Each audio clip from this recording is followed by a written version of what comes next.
So hi everyone, good morning to everyone. So నేను రోజు కొంచెం పొద్దున్నే లేచాను, ఎందుకంటే పేపర్ క్రాఫ్ట్ చేయడానికి కోసం. ఎందుకంటే మా ఎన్సీసీ అక్క వాళ్ళకి మేము ఫేవరెట్ పార్టీ అనేది చేస్తున్నాం. సో కొన్ని ఫ్లవర్స్ అనేది తక్కువ అయ్యాయి. సో మా సీనియర్ తరఫున ఒక 4 ఫ్లవర్స్ నేను చేసుకొని తీసుకెళ్తున్నాను.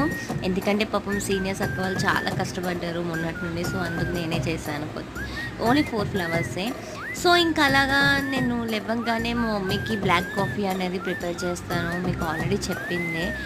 అండ్ ఆ బ్లాక్ కాఫీ అనేది నేను ఎలా ప్రిపేర్ చేస్తానో మీకు ఈరోజు చూపెట్టాలనుకున్నాను. సో బ్లాక్ కాఫీ అనేది చాలా మంచిదండి హెల్త్కి. సో నేను కాఫీ పౌడర్ అనేది వేసుకుంటాను, చాలా చిన్న తీసుకోవడం కొంచెమే ఉండేది. సో నేను మా మమ్మీకి మా డాడీకి షేర్ చేశాను, దాంట్లో నుండే కొంచెం హనీ కూడా అయిపోయింది. సో ఆ హనీని ఆ రెండు నేను చేశాను. సో ఇంకొకటి ఇది నెయ్యి వేసాను, నెక్స్ట్ వీడియోలో